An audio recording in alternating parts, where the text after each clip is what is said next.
มื่อวัยรุ่นสาวสวยเกาหลีที่ใฝ่ฝันจะท่องเที่ยวเมืองไทยก่อนจบการศึกษาเธอคือยูทูบเบอร์หน้าใหม่ที่เพิ่งเริ่มต้นช่องของเธอจึงมีเพียง2 คลิปเท่านั้นและวิดีโอนี้ก็เป็นหนึ่งในคลิปที่ได้เริ่มต้นที่ประเทศไทยที่เธออยากสัมผัสมานานเรื่องราวทั้งหมดจะเป็นอย่างไรนั้นไปดูกันแต่ก่อนจะไปดูคลิปวิดีโออย่าลืมกดไลค์กดแชร์ให้แอดมินด้วยนะเริ่มต้นคลิปมาสาวสวย2 คนกำลังวางแผนที่จะบินมาเที่ยวเมืองไทยในช่วงปิดเทอมและภาพก็ตัดมาอย่างรวดเร็วดูเหมือนพวกเธอได้บินมาถึงสนามบินสุวรรณภูมิกันแล้วโดยใช้เวลาบินตรงจากเกาหลีประมาณ5 ชั่วโมงและเมื่อถึงประเทศไทยก็ได้เรียกพี่แท็กซี่เพื่อเดินทางไปยังที่พักและระหว่างทางเธอก็รู้สึกตื่นเต้นและแอบขนลุกเล็กน้อยเพราะเส้นทางมันดูเงียบและมืดแต่โชคดีที่พี่คนขับแท็กซี่พาส่งถึงที่พักได้อย่างปลอดภัยในที่สุดสาวๆก็ถึงที่พักซึ่งห้องพักห้องนี้ก็ดูสะอาดมากแถมราคาก็สมเหตุสมผลจนเธอประทับใจสุดๆและดูเหมือนเวลาจะดึกมากแล้วเธอเลยไปเซเว่นใกล้ๆเพื่อซื้อแซนด์วิชและมาม่าไทยมากินรองท้องกันก่อนเพื่อที่จะได้มีแรงไปสำรวจกรุงเทพในวันรุ่งขึ้นบอกเลยว่า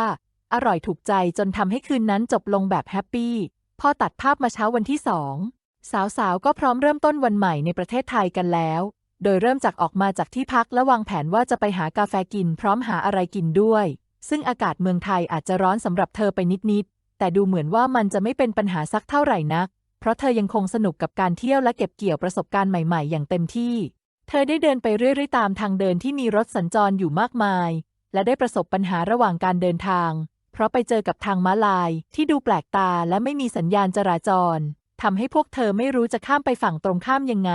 แต่ก็ยังโชคดีที่มีผู้ชายข้างๆที่บังเอิญเดินมาพร้อมกับพวกเธอเป็นคนนำทางก่อนจึงทำให้พวกเธอสังเกตและได้เดินตามชายคนนั้นข้ามถนนได้อย่างปลอดภัยและได้มาถึงร้านคาเฟ่ที่อยู่ใกล้ๆแถวนั้นทั้งคู่ก็ได้เติมพลังงานตอนเช้าอย่างอร่อยพร้อมกับเม้าท์มอยกันเล็กน้อยตามประสาวัยรุ่นแหละนะหลังจากกินเสร็จก็ได้ออกมาชมบรรยากาศวิวรอบๆซึ่งเป็นบรรยากาศที่ร่มรื่นและแจ่มใสไม่นานนักก็ได้เรียกพี่แท็กซี่ให้มารับโดยสาวๆวางแผนไว้ว่าจะไปเที่ยวชมพระบรมมหาราชวังกันต่อและในระหว่างการเดินทางเธอก็รู้สึกกลัวพี่คนขับแท็กซี่นิดๆเพราะคิดว่าพี่เขาชวนเธอคุยแต่ดูเหมือนเธอจะคิดไปเองมากกว่าเพราะพี่คนขับเขากำลังสนทนาทางโทรศัพท์อยู่นั่นเองต่อมาดูเหมือนตอนนี้พวกสาวๆจะมาถึงที่พระบรมมหาราชวังกันแล้วและได้ซื้อตั๋วเข้าชมตอนประมาณเที่ยงซึ่งพวกเธอเดินเข้ามาเรื่อยๆก็จะเจอจิตรกรรมฝาผนังที่ดูน่าสนใจและแปลกตามากมายแถมรายละเอียดของวัดก็ดูเจ๋งมากเลยทีเดียวแต่ภายในนั้นไม่สามารถถ่ายรูปหรืออัดวิดีโอได้ทำให้เธอเลือกบันทึกคลิปจากด้านนอกแทนและขั้นตอนการเข้าไปก็ต้องถอดรองเท้าเข้าไปด้วยเธอจึงอธิบายเพิ่มเติมว่าภายในนั้นเต็มไปด้วยความสวยงามและน่าประทับใจมากจริงๆจากนั้นหลังจากที่พวกเธอเยี่ยมชมพระบรมมหาราชวังจนเสร็จเธอก็ไปนั่งรอเพื่อนที่ร้านกาแฟใกล้ทางออกเพื่อจะไปทานข้าวเที่ยงกันต่อและถึงแม้อากาศวันนี้จะร้อนเป็นพิเศษแต่เธอก็รู้สึกโชคดีที่ได้น้ำลิ้นจี่ช่วยชีวิตเอาไว้เพราะอากาศร้อนจริงๆถึงขั้นหัวเปียกกันเลยทีเดียวและดูเหมือนสาวๆจะประสบปัญหากันเล็กน้อยเพราะว่าพวกเธอไม่สามารถจับคู่รถโดยสารผ่านแอปได้สักคันเลยจึงตัดสินใจไปนั่งรถตุ๊กๆกันแทนและเหมือนได้เปิดประสบการณ์ใหม่กันเลยทีเดียวโดยเธอบอกว่าพี่คนขับตุ๊กๆคันนี้ซิ่งมากยิ่งพวกเธอส่งเสียงเชียร์พี่เขาก็เร่งเครื่องให้เร็วขึ้นอีกแต่พวกเธอก็รู้สึกชอบและหัวเราะกันอย่างสนุกสนานต่อมาพวกเธอก็มาอยู่ที่ร้านอาหารสำหรับมื้อเที่ยงอันแสนอร่อยโดยมีวิวเป็นวัดอรุณที่สวยงามทำให้มื้อนี้เต็มไปด้วยความสุขและความเพลิดเพลินในการได้ทานอาหารร่วมกับเพื่อนอย่างอบอุ่นจากนั้นดูเหมือนสาวๆจะมาเดินเล่นที่ห้างไอคอนสยามซึ่งเต็มไปด้วยร้านค้าและสินค้าแปลกตามากมายจนแทบเลือกไม่ถูกเลยและระหว่างที่เดินสำรวจอยู่นั้นพวกเธอก็ได้เจอลูกขนุนสีเขียวอยู่ในตะกร้าใบใหญ่แต่ดันคิดว่ามันเป็นลูกทุเรียนซะงั้นก่อนที่ภาพจะตัดมาที่ศูนย์อาหารในห้างซึ่งเธอได้เลือกสั่งข้าวขาหมูมากินเป็นมื้อเย็นในราคา80 บาทและเธอก็อดไม่ได้ที่จะชมว่าเมนูนี้อร่อยสุดๆถึงขั้นอยากจะกินมันอีกเรื่อยๆเลยทีเดียวก่อนจะตบท้ายมื้อด้วยของหวานอย่างขนมเบื้องไทยสักนิดเพื่อความสมบูรณ์แบบของมื้อเย็นโดยส่วนที่เหลือเธอคิดว่าจะเอากลับไปกินที่โรงแรมจากนั้นสองสาวก็ได้มาถึงที่ร้านนวดใกล้ๆโรงแรมหลังจากที่เพิ่งอิ่มท้องจากมื้อเย็นมาไม่นานจึงอยากมาพักท้องด้วยการนวดกันสักหน่อยและเมื่อพี่พนักงานเริ่มนวดเธอกลับรู้สึกจักกะจี้มากกว่าจะเจ็บทำให้พวกเธอได้ผ่อนคลายก่อนเข้านอนมากทีเดียวและเริ่มต้นวันใหม่ในวันที่3ของทริปนี้โดยสาวๆกำลังนั่งแท็กซี่ไปร้านอาหารเพื่อไปเติมพลังให้กับมื้อเช้าและร้านนี้ก็เป็นร้านเมนูโปรดของเธอและดูเหมือนมื้อนี้จะทำให้พวกเธอแฮปปี้สุดๆก่อนที่จะกินกันเสร็จและมุ่งหน้าไปยังหอศิลป์แห่งชาติ ซึ่งที่หอศิลป์นี้มีค่าเข้าชมประมาณ200 บาทซึ่งพวกเธอก็ได้เพลิดเพลินไปกับภาพวาดน่ารักมากมายที่ติดอยู่บนผนังรวมถึงงานศิลปะรูปปั้นแปลกตาที่เธอให้ความสนใจเป็นพิเศษแต่หลังจากออกมาจากหอศิลป์ฝนก็ตกลงมาอย่างกระทันหันซะงั้น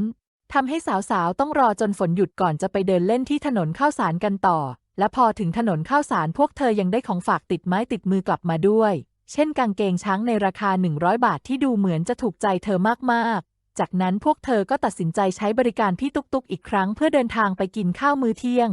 และพี่คนขับตุ๊กๆก็ซิ่งตามที่เธอคาดไว้ก่อนที่พวกเธอจะมาถึงร้านอาหารอย่างปลอดภัยและได้สั่งข้าวซอยมาลองเป็นครั้งแรกทำให้เธอประทับใจและไม่ผิดหวังเลยเพราะรสชาติอร่อยตามที่เธอคิดนั่นเองต่อมาดูเหมือนสาวๆจะมาเดินเล่นกันที่ถนนแห่งหนึ่งในกรุงเทพซึ่งตอนนี้ก็เริ่มจะดึกแล้วพวกเธอจึงเดินเล่นชมบรรยากาศกันอยู่พักใหญ่ก่อนจะตัดสินใจเรียกใช้บริการพี่คนขับตุ๊กๆอีกแล้วโดยเธอบอกว่ารถตุ๊กๆในประเทศไทยมีราคาที่แพงกว่ารถแท็กซี่แต่กลับดูเหมือนเธอจะเริ่มชอบมันมากขึ้นเรื่อยๆแม้ว่าเพื่อนของเธอจะดูเกรงและเกาะราวไว้แน่นตลอดทางก็ตามทำให้เธออดคิดไม่ได้ว่าบางทีเธออาจจะเสพติดการนั่งรถตุ๊กๆไปแล้วแต่ถึงอย่างนั้นทั้งคู่ก็เดินทางกลับมาถึงที่พักอย่างปลอดภัยก่อนที่ภาพจะตัดเข้าสู่วันที่ 4ของการเดินทางในเช้าวันนี้สาวๆได้นั่งแท็กซี่ไปยังร้านอาหารแห่งหนึ่งในกรุงเทพและได้ที่นั่งริมหน้าต่างโดยที่ไม่ได้จองล่วงหน้าซึ่งดูเหมือนจะเป็นโชคดีสำหรับพวกเธอขณะเดียวกันในระหว่างที่รออาหารเธอได้จิบกาแฟไปพลางๆก่อนที่ข้าวผัดกะเพราจะถูกนำมาเสิร์ฟและทันทีที่ได้ลองชิมกะเพราคำแรกเธอหันไปพูดกับเพื่อนด้วยความตื่นเต้นว่า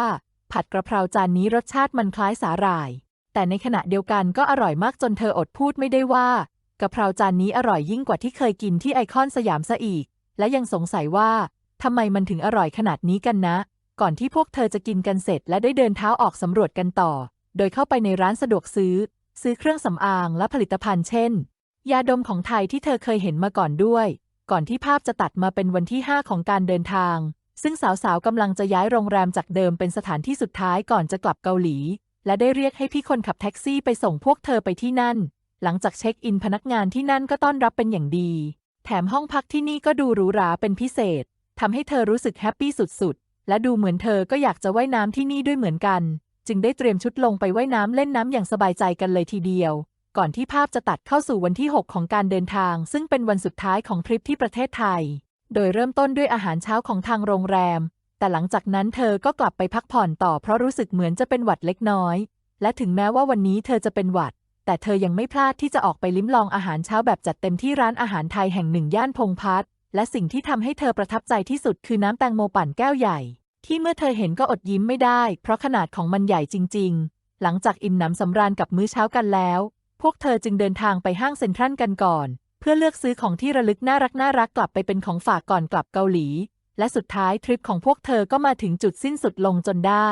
เธอดูเศร้าเล็กน้อยขณะกำลังจะเดินทางไปสนามบินและเมื่อภาพตัดมาอีกทีเธอก็อยู่บนเครื่องบินเรียบร้อยแล้วหลังจากนั่งพักจนหลับไปนานรู้ตัวอีกทีก็ถึงเกาหลีอย่างปลอดภัยและไม่นานนักวิดีโอก็จบเป็นยังไงกันบ้างคะสนุกกันไหมคะใครที่ชอบคลิปนี้